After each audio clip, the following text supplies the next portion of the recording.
coverage of the biggest races and votes now. It is a historic night across Arkansas and the country. The 2018 midterm elections have seen a huge spike in participation and now have come to a close. Some of them.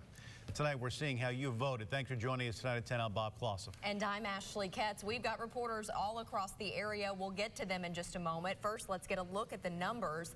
We want to begin with the race for governor. Incumbent Governor Asa Hutchinson cruises to victory and will serve a second term in office. Now to the races for Congress in Arkansas. While the major parties battle for control of the House, all four of Arkansas's representatives facing re-election battles tonight. And not a lot of surprise here. District 2 covering Little Rock, surrounding counties. The winner, I guess you could take a look at the numbers right now. Not calling a winner at this point just yet. GOP Congressman French Hill hoping to win a third term in Congress, but facing a tough challenge from Democratic Representative KARK Tucker. In the 4th District covering Hot Springs, Pine Bluff, much of West and South Arkansas, Republican Bruce Westerman will win a third term. A seat on the state Supreme Court was up for grabs this evening. This race is a runoff. It looks like now Justice Courtney Goodson will be able to fend off a tough challenge from David Sterling. In addition to the candidates in the big races, we're also deciding a handful of key issues tonight. Let's get to those. We start with issue 4. This is the casino gambling issue. The yes votes are leading, though the race hasn't been called. If issue 4 passes, it would clear the way toward 4 new casino licenses across the state of Arkansas. One that we can project for you tonight, Arkansans have said yes to increasing the state's minimum wage. Issue 5 passes easily with 68% of Arkansas voters saying yes. This means the state minimum wage will go up over the next several years, ending at $11 an hour by 2021. And one more race to get to right off the bat, the race for Little Rock mayor. And you see just how close and tight this race is right now. Frank Scott with a slim lead right now, just a couple of points ahead of Baker Curris. Warwick Sabin trailing actually neck and neck right there with Baker Curris. You can see those votes within just hundreds right there on your screen. None of them have 40%. It looks like it won't happen, so that means that we will probably head to a runoff in December. The question, though, right now is which two will make the runoff. And the race for Congress here in Arkansas' 2nd District does not have a clear winner yet tonight. Congressman French Hill facing his most serious challenge yet from Democratic State Representative KARK Tucker.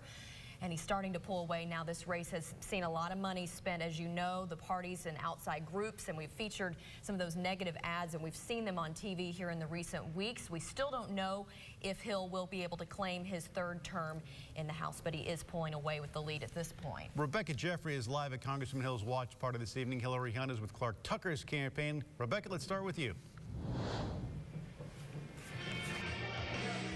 Well, Bob and Ashley, the margin in this race has stayed so tight for so long. Since the early voting numbers came out this evening, it has stayed a close, tight race. Now, they actually just lowered the lights here at their watch party, so we're not sure if that may actually. We just heard that we are projecting that Congressman French Hill has clinched his seat. He has earned a third term as 2nd Congressional District as our congressman for the 2nd Congressional District. So we're expecting to hear from him in just a few minutes. Now, this is still very early, just hearing this. However, we are now waiting to see him. We have not seen him yet tonight. However, that's a very different story for Hillary Hunt, who is covering his opponent, KARK Tucker. Hillary, let's send it over to you.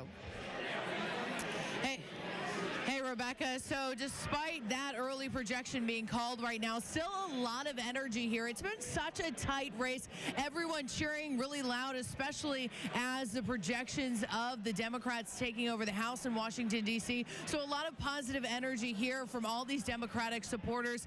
Now, I did speak with KARK Tucker earlier. I asked him, if you lose tonight, what are you going to do? And he said he's still going to fight for Arkansans. He's currently sitting in the Arkansas House. He said nothing's nothing's going to change. He's still going to push forward and fight for Arkansans in some key points that he really stressed, like health care, pre-K funding, criminal justice. So he says, despite maybe losing tonight, he's still going to work hard for those who voted for him and those who didn't. But the energy is still positive here. We're going to speak with him again, despite those projections of his loss. But positive energy here from the Clark Tucker camp and campaign. Everyone is in a good mood, despite those early projections coming in. Live in Little Rock, I'm Hillary Hunt. Let's send it back to you guys in the studio. Ladies, thank you both very much. Let's take a closer look at the rest of the congressional races statewide. In the 4th District, Bruce Westerman also wins a 3rd term. He holds off Democratic challenger Hayden Schammel. Taking a look at the vote counts there.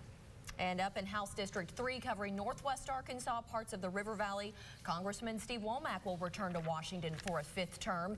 He defeats Democratic challenger Josh Mahoney.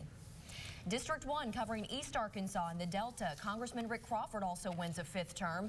He'd faced a challenge from Democratic candidate Chinton Desai. Also worth noting, none of these 3 incumbents faced a major party challenge in the last election cycle. Let's go back to the governor's race now. Incumbent Governor Asa Hutchinson taking on a political newcomer in this race, Democratic candidate Jared Henderson.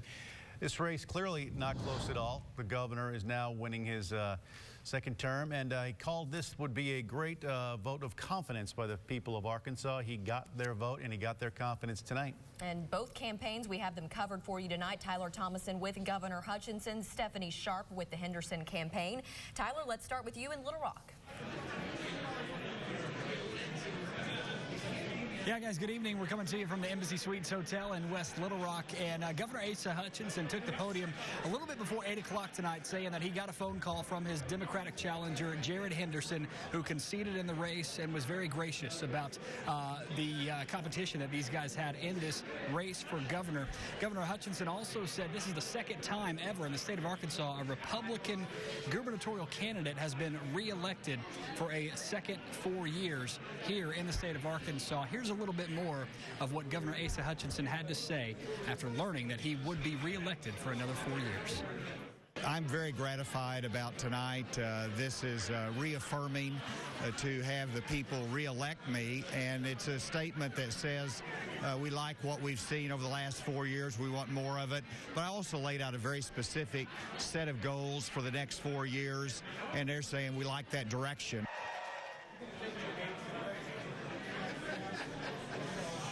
Governor Hutchinson said he says this is the highest compliment he can get from voters across the state of Arkansas. And again, he said he's very humbled and said that his opponent, Jared Henderson, ran a good campaign. And as I mentioned earlier, he talked to him on the phone. My colleague Stephanie Sharp is at 42 bar and table at Jared Henderson's watch party. We're going to send it over to her for word on the atmosphere there. Steph? Well, Tyler, the atmosphere here is the party is still going on. We spoke with Jared Henderson earlier today, and he said he's still optimistic despite the loss. He's still looking forward to the future in Arkansas. We're actually joined now with Jared Henderson. Thank you so much for being here. What are your thoughts now, moving forward in the state of Arkansas? Well, we'll see. You know, it's been a great race. I've met a lot of wonderful people that have inspired me about the quality of our ideas and what the future can hold. We need to get a little bit of rest, and then we'll see. But we're going to stay involved. And talk about your supporters here. They just cheered for you. What is it like to have so many people behind you? It's hard to describe. I feel a lot of gratitude and also a lot of resolve to stay engaged and to help push this state in a good direction. Earlier today you said one day soon you're going to do it again. What does that mean? Yeah. I'm not sure yet. You know, we're going to stay, my wife and I are going to stay really engaged in Arkansas politics. We believe in the future and our ideas too much to quit.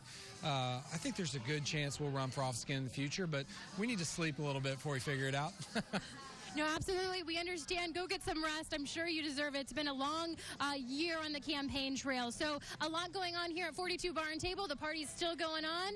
We're watching races nationally and here in the state. So, yeah, we're going to be here for a little bit longer, I guess. We'll send it back to you in the studio. All right, Steph, thanks very much. So let's take a look at some of the state's top offices. Lieutenant Governor's race, not close at all. Tim Griffin winning his 2nd term as the state's #2. 64% of the vote there. Just sailing his way back into the State House and Lieutenant Governor's office. And State Attorney General Leslie Rutledge is able to pull off a win tonight as well. She'll serve a second term after defeating Democratic challenger Mike Lee. And we've got much more to come on Election Night 2018. We've got live analysis ready for you of the big races across Arkansas. Plus, Little Rock's mayoral race heading off to a runoff. It certainly appears that way. We're going to get reaction from the two campaigns with the most votes so far.